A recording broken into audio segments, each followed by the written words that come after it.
one reason. क्योंकि सास भी कभी बहू थी.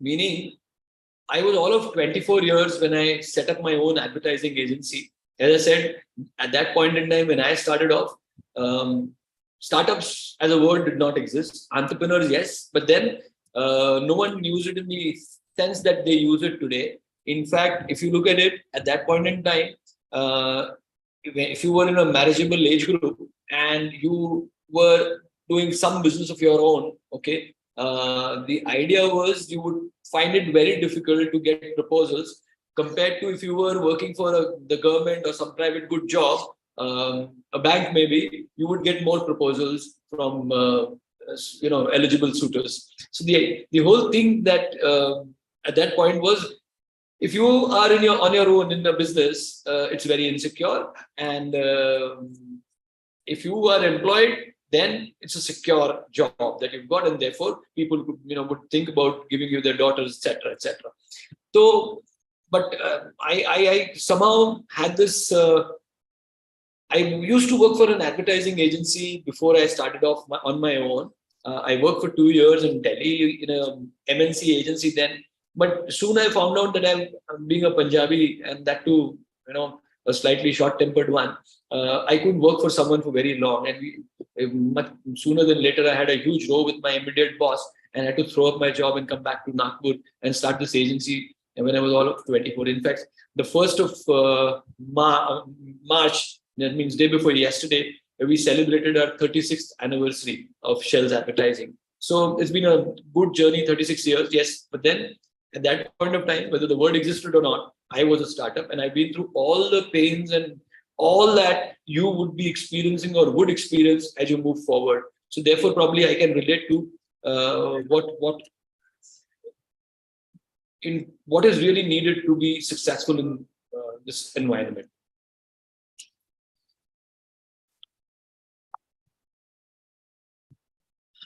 So, as I expanding on the thought of people wanting to become entrepreneurs and startups these days, why is it they really want to get into this whole business of startups?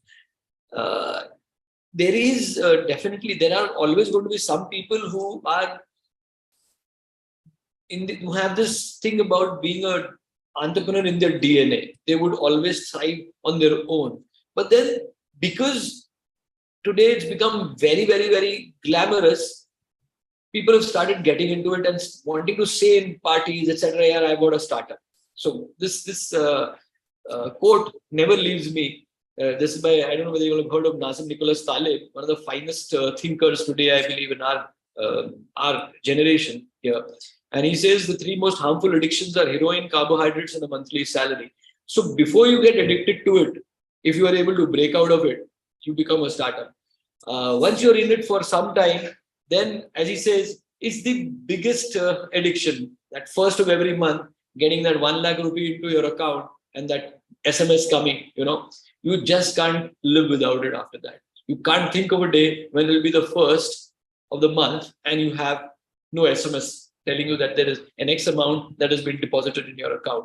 For entrepreneurs, unfortunately, you never know when the money is going to come. You never know whether it is going to come. So compared to that, the security of getting that on a regular basis, a periodic basis, is so addicting that after a while, it is difficult.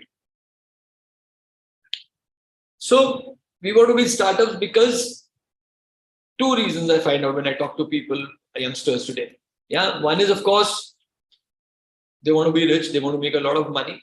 And 2, they want to make a name for themselves. 2 major driving forces I see, which are galvanizing people into this business of startups. 1, money. 2, fame. And does it happen? Let's check that out. So I often say that if you see happy startups all around you in some startup meets, etc., they've all got a mask on. Remove that mask and you will see their pains also. Because very honestly, the initial few years for most startups are years which they remember forever because they are full of pain, hard work, anxieties, sleepless nights, you name it, broken relationships. Because if you were a startup, you have to devote the kind of not just time, but the in addition to time, everything else. You live, breathe, eat startups at that point in time, and therefore there is so much pain. But what happens when we come to a party or a stage where you have to talk about your startup? You're presenting to people still younger to you that why did you get into this business? At that point in time, you want to again make it sound very exciting, interesting, and therefore most of the time what you get to see here is not really the full truth. I'm not saying it's lies, but it's definitely not the full truth. So if you come into this because you believe startups is so exciting and glamorous and everyone else seems so happy about it, please remove the mask and then you know the truth. As Leo Tolstoy said, all happy families are alike, but every unhappy family is unhappy in its own way. Meaning, every startup, seems happy, but remove the mask and you see where the pain points are. And each startup is unhappy in its own way. Some for the lack of fund, some for the lack of system, some for the lack of the right kind of team members, some for the lack of the right talent, some for the lack of marketing inputs or whatever. So each startup is unhappy in its own way, which may not be always visible to you as you come across them in large numbers. So please bear this in mind, and also bear this in mind that only 10% of startups are going to survive. So that's a huge shock. When people come to know about it for the first time. We've got 55 startups probably here today. Please remember this. 5 years from down the line, probably only 5. You'll be lucky if only 5 of your this cohort survives. And that's the truth of life. You can't help it. So not facing it and burying your head in the sand is not going to be a solution. You need to be completely aware of the risk. If it's like when you buy a pack of cigarettes, it says statutory warning. Okay, there's a huge chance of you getting cancer from this. So please keep a statutory warning hanging up there on your wall that I may not survive. The chances of my survival are only 10%. Okay, so that will keep you always riveted to your goals and ready for a backup plan. Don't put in everything you've got into this. So please be completely aware of what you've got into. One is, it is not glamorous. It is not all smiles and sunny rhymes. It is going to be painful. There is going to be anxiety. And yes, after that, a very high fatality rate. Please remember that. And कितना भी कोई आपको बताएगा, कितने भी ऐसे sessions हो जाएंगे, there are no success formulas. In fact, we always say कि सबसे ज़्यादा glamorous business कौन सा है? Film making. Okay. Now, hardly 10 films out of the 700 odd that are made in this country every year, or 800 odd that are made, are actually hit on the box office or actually make a profit. All right. Now, had they known a formula to make a successful film, who would invest a few crores of rupees, ranging from maybe anywhere from 5 crores to 100 crores in a movie, and want it to be not successful, want it to be unprofitable, right? But unfortunately, every single director, okay, who's giving you hits has also got a few failures or flops in his portfolio. So the business is like that. There is no success formula to it. You have everything right, you have the right kind of script, music, everything, and yet you have the film not doing well. So similarly, in a startup scenario too, you could have everything well planned and imagined as you can, yet there is no formulation that can guarantee you a success. So that inherent black box of not knowing what is going to happen will always be there. Be prepared for the surprising element. Be always sure that something out there is that component you can never capture in your plans. So you'll be more realistic in your goals. One size will never fit everyone. If what has been successful for me when I started off a business at the age of 24 and 36 years down the line, we are still doing well, may really not work for you. I can give you all that I did and not do, yet there are unimagined, thought of ingredients that might fall in your lap. So be prepared for that too. I know I may sound a little discouraging at this point, but I have to be very realistic when I'm talking to you all. There's no point being goody-goody about everything. So if I were to ask you a question, some of y'all can unmute, okay? If there is one thing which accounts for the biggest contribution to a success of a startup, what would it be? Is it the idea? Is it the team that you've got? Is it the execution? Is it the business model? Is it the funding? Or is it the timing? Out of these 6 pieces in the puzzle, which do you think is the most critical for a startup to achieve? And I have a few answers. Yeah. This is Vibhuti from With I think execution and timing are the most important ones. You had to answer only one. Okay, you've got execution, you said first. Anyone else? Yeah. Anyone else taking a bet on this? Anyone else wanting to wager a bet on this? Yeah. None? 3 couple of participants raised their hands. Quickly unmute and please give your answers.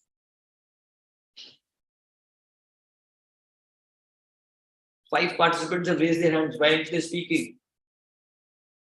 7 participants now. Quickly, can we have the answers, please? Unmute and answer. क्या बात है? 9 हाथ खड़े हैं. I will say execution. The execution. Sorry. The execution. So this is Yash from Feeding Trends. I think the team. Sorry. Hello. The execution. Execution. Okay. So most of you all are betting on execution, right? Now, The team. The team. Okay, one guy is on team 2. Yeah, Neeraj, that is all right. Business model. Sorry. Business model. Wonderful. Who's that? Your name, please. Hiroyuki Ando from Japan. According to me, is timing. Who's that? Who's that timing? I am Sharad from Indizen. Can we have a huge round of applause for him? That's the right answer. In fact, there is a research on this, and we can all mute again. All of you are kindly mute again. The timing. Yeah. Timing is the right answer. Yes. Please mute yourselves again because there is a lot of disturbance on the line now. Yeah. Okay. So there's a research available on this, which clearly points to 42% of startups that succeeded because of timing. Everything else being equal, 42% of startups succeeded only because of timing. Remember, you may have a great idea, nothing wrong in that. Ideas are good, ideas are critical. There was a company, now I'm forgetting that name. This is pre-YouTube era in the US. They launched a startup that was zero.com or something. I'm forgetting the name right now. Z.com, if I'm not mistaken, something like that. It started with a Z. And the idea was very same, that they would have a bank of films and also create content which would be uploaded, and there would be user-generated content also. And the idea was very, very good. They started that much before YouTube did. They got huge funding. The funding was not a problem. They had a great business idea in place. They had a great team in place. In fact, a lot of Hollywood stars signed up for them for content too. And they failed. Why? Anyone knows? Anyone wants to again guess something? Why did they fail? They have everything. They had all of these other things in place. Great idea, great team. Execution was going well. Hollywood stars had signed up for them. Funding, they had got huge round of fundings. Yeah. So can I have a quick answer or two? What do you think was wrong at that time? Because cheap internet on smartphones was not available. Not really. Of course, that was not available, but there was something more to that. Market is not ready. Sorry? Market is not ready. Too early. Sorry? Too early for that business. Market is not matured. No. Market was also mature. Okay, I'll give you the answer because we have a limitation on time. The broadband was not ready for it. It was very patchy. And if you remember the early days of internet, I don't know how many of you all remember because all are pretty young and it's been around for about 20 years now. So the bandwidths required to run a good film was really not available. So you had those buffering things happening, interruptions happening, and that is why they failed. And 3 years later, I believe YouTube was launched. By that time, Adobe had already mastered the technology to take less bandwidth to be able to download good quality films, etc. See them on the go. So it was because of the timing thing that they failed miserably. Similarly, if you look at Airbnb and Uber, these two major brands today, which are hugely successful, they came when the US was in a recession in 1999. So Airbnb, because people wanted to rent out their rooms or extra properties, etc., when there was a huge property crash there. So that was timing. Uber, again, people wanted to, one, make money from at the time when they were idling and when they were traveling themselves and they had their space in the car. So it was during the recession, the timing was right. The timing was absolutely perfect for them. So if there is one thing that really matters to whether the startup will be successful or not, it is the timing. Not to say that the other factors are not important, but we are saying what is that most important factor. And there are large number of case studies available on this, and there's a large research database available on this, that timing proves to be the most critical thing for startups. Moving forward, the acid test, of course, is it a frivolous idea that we've got, which looks very good on the face of it, or is the startup idea really solving a genuine customer problem? If it's a genuine customer problem, like for example, your Uber itself, there is a huge problem there where the cab companies were very, very expensive. Plus, you would have to book a cab in advance or rent a vehicle yourself and drive yourself if you go in the US, like the Hertz or the AVs. So there were major roadblocks. And there was a consumer problem that if I'm standing here and I want a cab here right now, there was no way I would know which are the cabs in the vicinity, and I could call one. And if there were cabs in the vicinity, they did not know there was a customer wanting a cab. What the aggregator did was solve two pain points at the same time. So if you are lying idle as a cab owner and wanting a fare, and you have a person wanting to travel, you just brought them together. So you were solving pain points of two people at the same time, and you became an aggregator. So if there is a genuine consumer problem that you're solving, then of course the chances of success increase manyfold. Same thing happens with Airbnb. If you look at around, there was some genuine problem that you were solving. And now you need to really look at whether there is a problem there, or are you trying to create one. If there is a genuine problem of which a solution is being offered, the chances of success increase manyfold. And one more big truth is, it's never about money. And that's true for business as a whole too. Money makes the business run. Yes, you may look at it, in terms of the fact that why am I saying this? Well, money, I always maintain, is a byproduct of a consumer problem solved well. If you're doing something well and you're solving a consumer problem, or you're passionate about something and doing it with complete commitment, money is a byproduct. It will happen. But if you are striving for money only, then what is going to happen is you're going to shortchange the consumer in some way, or you're going to cut corners somewhere. So it cannot be that you are driven totally by money, because then you are not going to be very committed to your idea. Money will flow in if you're doing everything else well, and you've done everything well, meaning you've priced the product well, etc., etc. Also, that is of course a part. You have to keep it on the radar, but it is always going to be a byproduct of something done well. And the big question, therefore, as Steve Jobs says, is: are you ready to make a dent in the universe? If you really want to do something big, you have. I'm sure most of you all would have heard that motivational Steve Jobs keynote to one of the universities. I would believe it was Stanford. If you are ready to make a dent in the universe is ready to listen to you. Now, the most important point, I believe, is find your differentiator. If you don't, you will get lost in a crowd like this, which is basically you'll be dead. The idea is, even if you've got a good idea, if you've got everything in place, you start beginning. The process of brand building starts with understanding how and why you are different from the million others that are there, probably satisfying the same need. Is there something different about you in terms of functionality? Is there something different about you in the way you operate? If there is nothing different in those terms in rational areas, is there something different about you in the can be created on the emotional front in terms of a brand personality or something. There has to be a zillion coffee shops were already there before Starbucks came. But that is where they decided our differentiator is going to be this.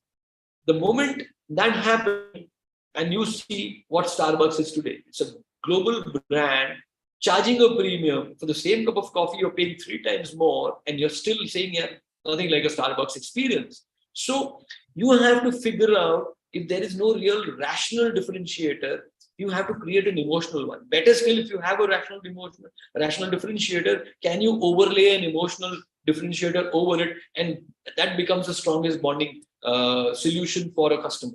So the starting point is why and how are you different from the zillion others in the marketplace?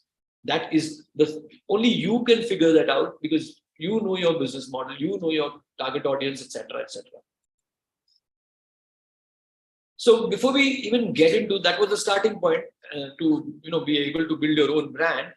But often enough, a brand is confused for everything else apart from what a brand really is. So we should first, I think, understand what a brand is not rather than what a brand is. So the list is, you've got a fancy name, you've come up with a very weird, quirky name, you think, yeah, maza aa gaya. But that is not the brand. You've got a logo done which looks really neat and sexy and all that, and you've got a designer friend who did it for you, and you think, yeah, brand ban gaya. No, the logo is not a brand. Colors, identity bana liya apne colors ki, blue, green, whatever, and you think that is the brand. Sorry, that's not the brand. You've got a great tagline, very creative hook there, a slogan, and you think, that is really my calling card. That's the brand. No, that is not the brand. Good advertising campaign, no, even that is not a brand. All these are part of the whole branding process, but these aren't brands. These are not what a brand is. So it's like, we've all heard the story of 6 blind men and an elephant. So whoever holds the ears think the elephant is like a fan. Whoever is holding the trunk feels like it's a tube. Whoever's holding the leg feels it's like a pillar. So each of us gets attached to our own idea of a brand, believing, this is the brand. These are the components of the brand, all right. Like all those were parts of an elephant. These are parts, subsets of a brand, but these are not the brand.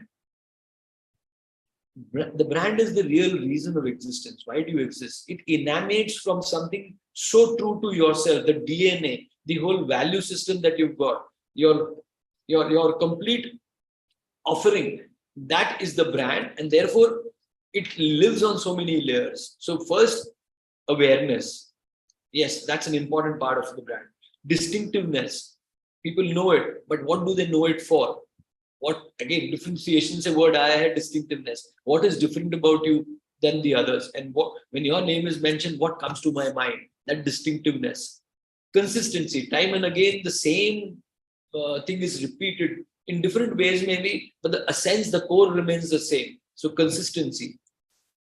Promises fulfilled. So each time a customer experienced you, it was again consistent experience. The same promise was fulfilled in the same manner. He didn't have to wait any longer. He didn't get it wrapped in different kind of a packaging. He didn't get a different experience out of it. So basically it's the same promise and fulfilled again and again, and therefore each time your name is mentioned, the same thing will come into the consumer's mind.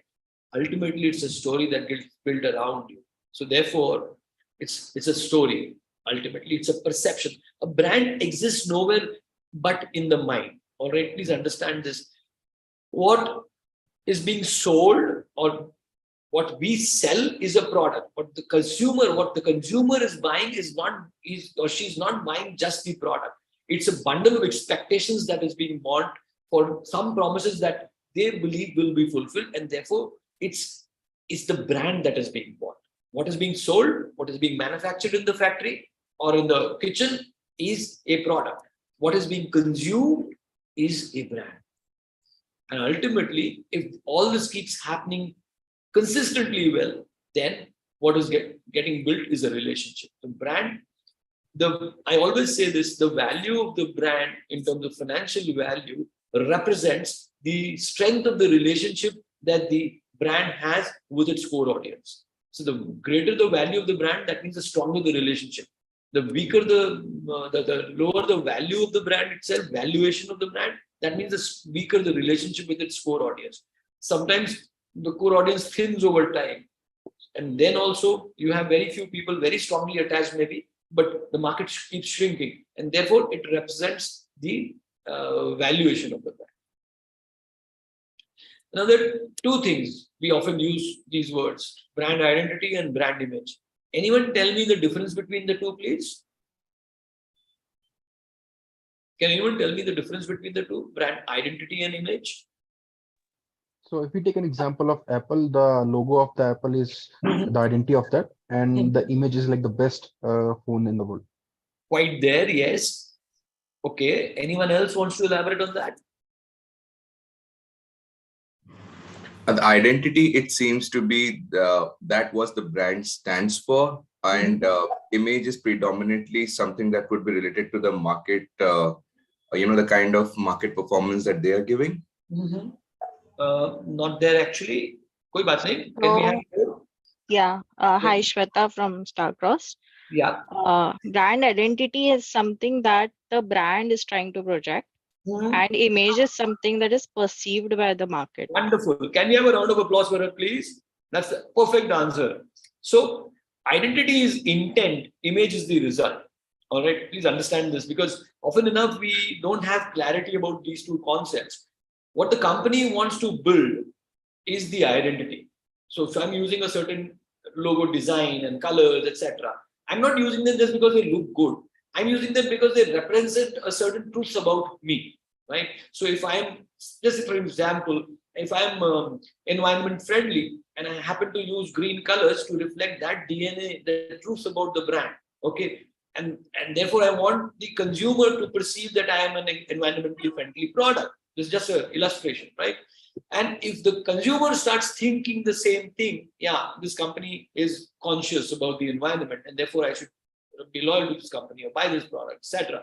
Then the image and the identity merge, and therefore it's a strong brand.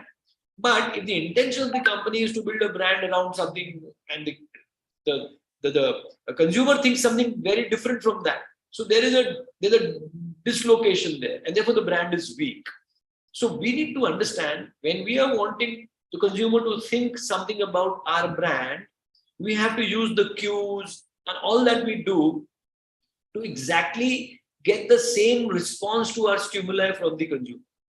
And if they are done well, then the consumer also thinks the same things. So then image and identity become one. Though there will never be 100% one, because image is also a result of everything else that they hear and see and experience apart from what we are telling them.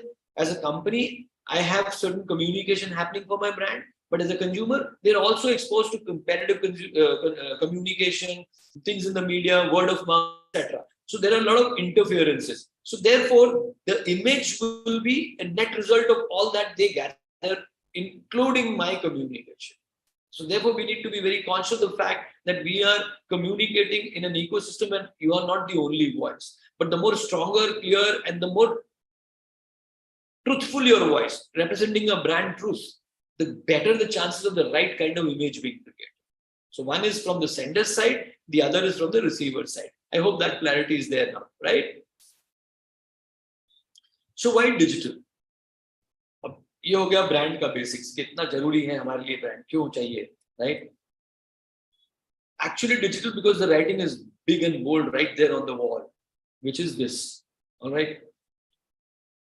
If you look at these, sorry. 1 second. These are the global numbers that we've got. So if you look at these numbers, they tell you that advertising market, if 100 crores are being spent on advertising globally, 73% today are taken away by digital. That clearly means, because advertising money goes where there is attention. Please always remember this truth, that advertising follows attention. Jahan logon ka attention hai, wahan advertising ka paisa jata hai. This 73% money is globally being spent out of the entire advertising pie on digital means 73% attention आज जो है वो globally digital media पे है. मतलब either your social, Google, whatever you call it, right? 17% is TV, 4% is print, 3% is your outdoor mediums, hoardings, etc. 2% is radio, and 0.2% is your cinema. So this is the share of media in spends. Now, which clearly tells me that I've got to be on digital. There is no other choice. If you look at the same numbers in India, this is how it looks like. So 21 to 22, these are the figure. 68,000 crore rupees, 68,600 crore rupees was spent last year on digital, which represents 54% of spends. So globally it was 70 some percent. India it is 54%. TV is 31%. Print is 11%. And as you can see in the column besides that, in 23 financial year ending, we will have seen 54% shift to 56% and gradual reduction in television also. So basically the attention today is on digital. So if you've got to work on something, it makes eminent sense to work where there is leverage, which is on digital.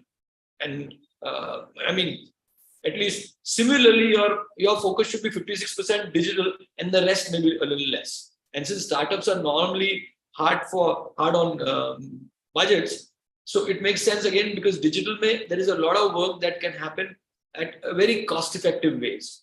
You know, print you will need certain monies, television you need still larger monies, but digital can still be done at shoestring budgets. Meaning, if you can generate good content, that itself will get you reach and engagement, etc.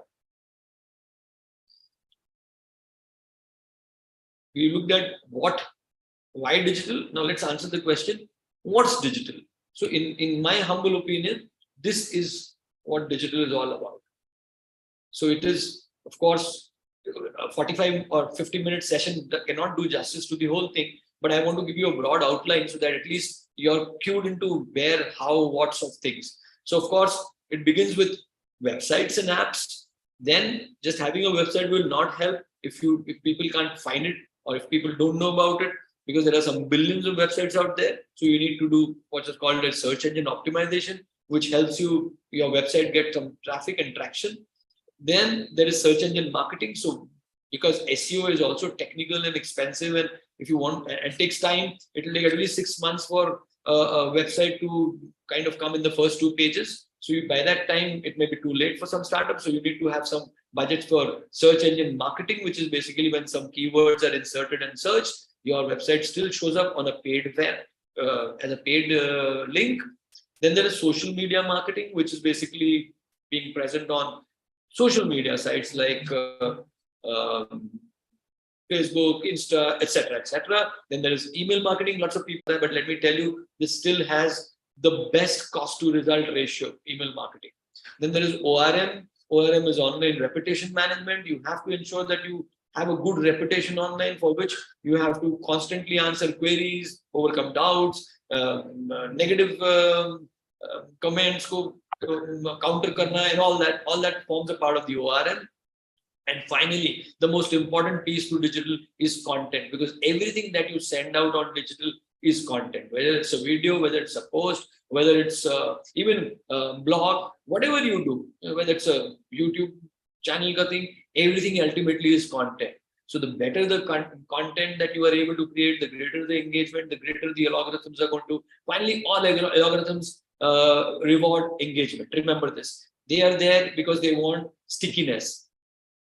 For their stickiness, if your content helps to hold the audience longer, brings them to the platform more frequently, they are going to reward you with greater reach. So it's simple. It's content at the end of the day, which that's what it's said, content is king.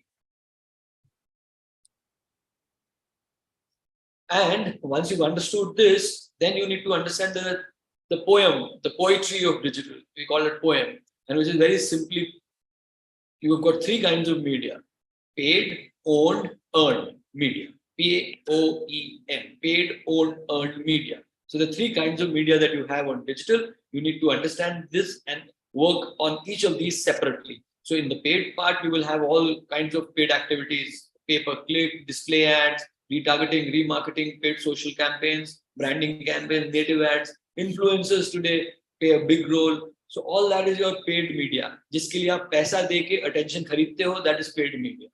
Then you have owned media. So your website is always going to remain your own, right?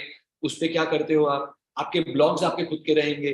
कल किसी का algorithm बदल सकता है, पर आपके blog का content नहीं बदल सकता. So हमने देखा फेसबुक ने जब एल्गोरिथम्स बदले, तो जो बहुत अर्न कर रहे थे उससे suddenly they kind of stuttered and fell by the side. So we are actually dominated by the logarithms of large media, Facebook and Google. But if you want to insulate yourself to some extent, you have to have your own databases and therefore have your own media, which is basically this. So I always advise कि आप जितनी campaigns run करते हो Facebook पे, digital पे, please ensure that you get the database, you get the emails, you get the phone numbers. Now that becomes your database, and then you can email or do whatever you want with this audience. So they become your own media. And then you have what is called as earned media, which is basically if you're doing good content, getting good reviews, media coverages, guest posts, mentions. ये आप pay नहीं करते हो, लेकिन ये ज़्यादा impactful है because this is someone else saying something good about you. They are sharing your media. When something goes viral, it is earned. You know, you've done something which people have liked and shared. So this is the most important piece, the earned media, which is most difficult also, but most important too. So we need to focus on all three, if you ask me. And finally, it's all about storytelling. Every brand has to build a story around it if it has to sustain for a long time, because it's very simple. Human beings, by their very nature, by the innate, the evolution itself, you know, we survived as a human race because we were storytellers and listened to stories rapidly. Go back to the time, you know, what we read and see of people. When human beings were living in jungles for survival, we just evolved. So what would happen? We would probably be hunting the entire day. There were only two options: either hunt and get your food, or get hunted. And in the night, when they'd sit around the bonfire, there were stories happening. What happened? You know, that lion came, that he ate this guy because he did this, and therefore, you know, that guy couldn't survive, and I survived because I did this, and this is how I hunted down this animal. So these stories was what taught the younger generation how to hunt and not be hunted, and we became innately storytellers. And this was a matter of survival. If you didn't pay attention to those stories, you would probably not survive another day. So you learned in those Ratka bonfire sessions of storytelling, when these guys in jungles would sit and you know, one guy would keep watch and while others slept, etc., and the bonfire would happen all night. So that's in our genetic programming. Our brains, incidentally, there's a lot of good study on this also. Just information lights up only one center in the brain, okay? Whereas a good story lights up 5 different areas of our brain, because we actually are reliving and recreating that the whole experience of a story in our minds. So there are also something called as mirror neurons in our minds, where if someone has experienced something and is saying that, the same kind of neurons fire in our mind also, and we also experience the same thing. So human mind is innately more involved with stories. Therefore, stories become more persuasive. They become more memorable. For all this, for your brand to be there, you need to therefore have a brand story, have a brand narrative. As I said, time is short. I'm just giving you tips. I can't explain in great detail about every topic, but yes, these are critical things. And one story that I will narrate and end my presentation here. We've all seen this. A lot of you all may have tried this also. So Marlboro is a huge brand.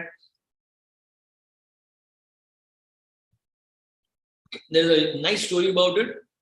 That in the 70s or something, when it was already the #1 selling cigarette brand in the US, or globally for that matter, there was this guy from Texas who walks into the office of Marlboro and asked to be, meeting the CEO there. He said the brand belongs to Philip Morris and Company. So he was sitting in the head offices, and Texas, if you know, USA, which is where petrol, crude oil was found, and therefore they became rich very soon. and therefore they were buying off companies. So he walked into Marlboro's office. He was shown in. The CEO met him. CEO asked him, "What brings you to me early in the morning, gentlemen?" So he says, "Look, sir, we were toying with the idea of buying your company." So this guy got a shock. 7, 8 in the morning. They start work early, and this guy turns up and not to buy cigarettes or ask for distribution, but asked to buy the company. So he says, this Texas guy asks him, "How much will you sell your company to me for?" So this guy turns an envelope, makes some back of the envelope calculation and says, $5 million.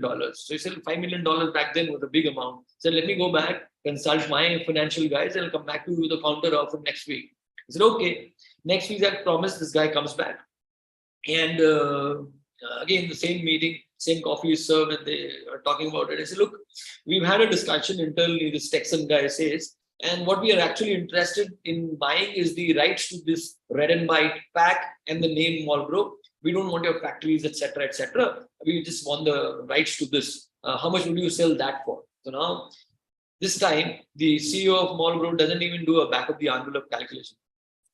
Straight, he says, $50 million. Now, the Texan gets shocked. He says, when I wanted to buy over the entire company, you said $5 million. But when I am wanting to buy just the rights to the red and white pack and the name Marlboro, you say $50 million.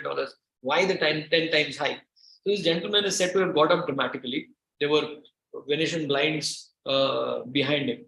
He opens them up. You could see the plants of Marlboro spewing smoke and activity on, buzzing.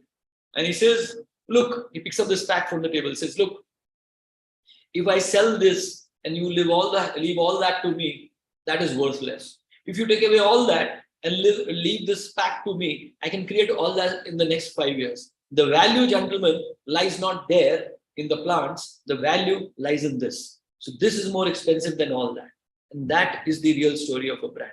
The value lies in the name. If you look at all the MNCs today, you go home and pick up a clinic or any shampoo, so shampoo specifically, or maybe a shaving cream, Gillette you're using, turn it around and check it out. It says brand owned and marketed by P&G, for Gillette, for example. Manufactured at some Hari Industries in some MITC area. They've realized the key is not production. The key is marketing and branding. And that's what MNCs have always focused on. They own a bouquet of brands, and that is where their value lies. And that is why their market capitalization to the level that they are. It is not in production. Production can be outsourced. Branding cannot be outsourced.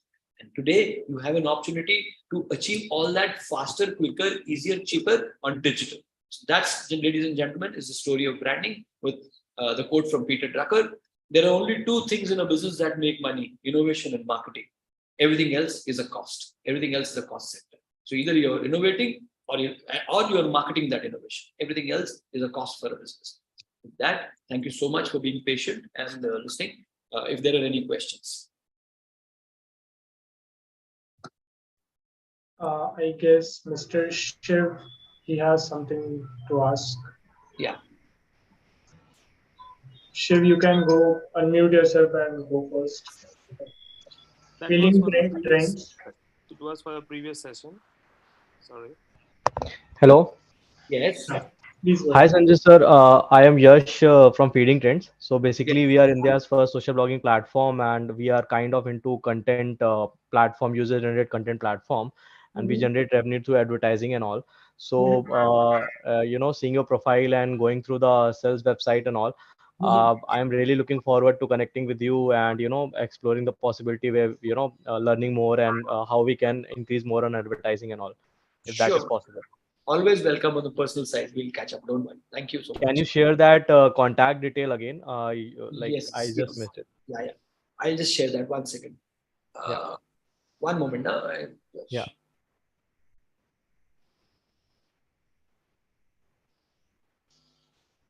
I just shut that presentation down. I'll have to open it again. Just give me a second. Sure, sir.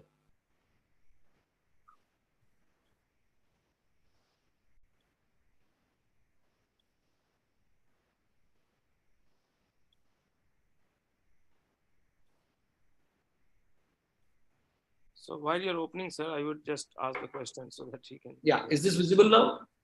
Yeah. Thank you, sir. Yeah. So, Sanjay sir, my name is Shiv. I'm calling from Gurgaon. 3R Zero Waste is my brand. Yes. So I am into waste management. Mhm. So it is like and I am trying to again in India 99.9% people don't segregate waste. Right. So I'm trying to play with the habits.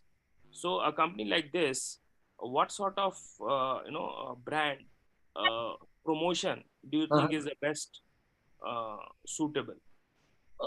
Actually, very, very honestly, without going in depth into any project, it'll be very, very difficult answering specific questions as to what would be best in such a scenario with a one-line introduction about the company. I have kind of outlined to you what is what. The whole idea is you're looking at behavioral change. Behavioral change is one of the most difficult things in which communication is called upon to execute. We will behavior is the last thing that changes, because for that my belief system has to change. A lot of things have to happen before that, and it is difficult. There is no doubt about it, and therefore most often for behavioral change you have incentivizations of various kinds.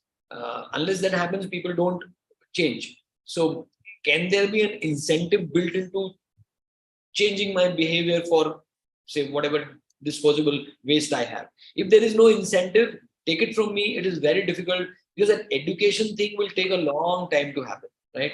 For us to all become to the level of literacy and civilization as the West is today, it's going to take a long time. Incentivization can catalyze that process, is all I can say at this point. Yes, exactly. Means after 3 years of business, I've just started, started 6 months back. I've started developing an application for rewarding citizens for sustainable gestures. Yes. That is where I'm trying to, So yeah, that's the idea. Meaning, otherwise, if you ask me to change my behavior, I've been doing it for 10 years, 20 years, 50 years. Very, very difficult for me.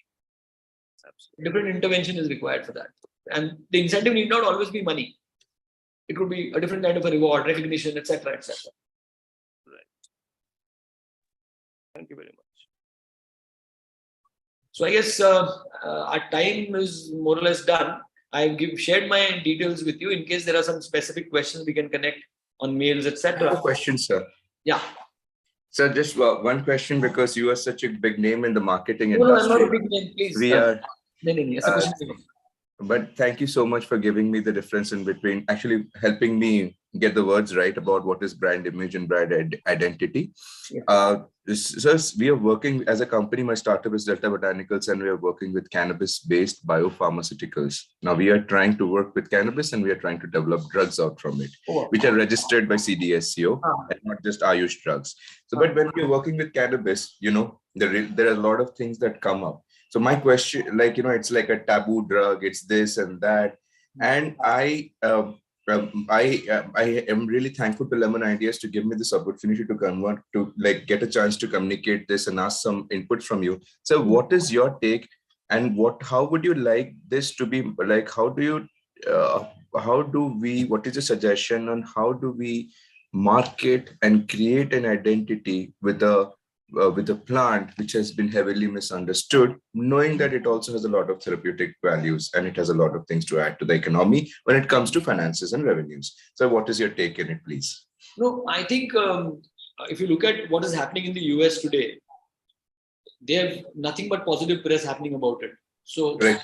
Yeah. So, and fortunately, what happens is this percolation happens pretty fast these days. It's not like the earlier times. So if you are in that space, what I would do is, and believe me, as Indians, we look up to the foreign press and all that, right?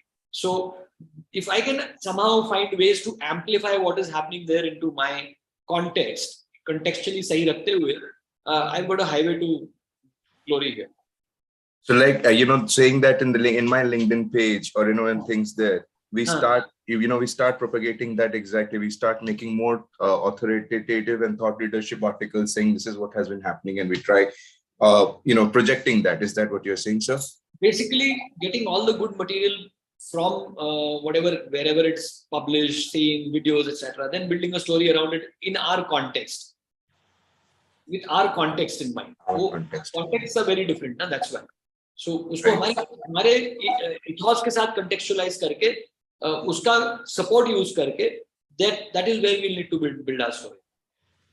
Thank you, sir. I will reach out to you, please, sir. With this, I'll drop an email to you. Sure. Thank you, sir. Thanks a lot. Thank you so very much. Can I take a leave now? Because I have another. Yes, thanks for your time and spending this session with all the entrepreneurs. It was quite a good session. Yeah, so thank you, sir. Thanks. Thank you so much, We'll everyone. reach out to you for any such more updates. Thank you. All the very best to each one of you. I hope you are amongst that 10%. God bless you all. Thank you, sir. God bless you all. Bye-bye. All right. So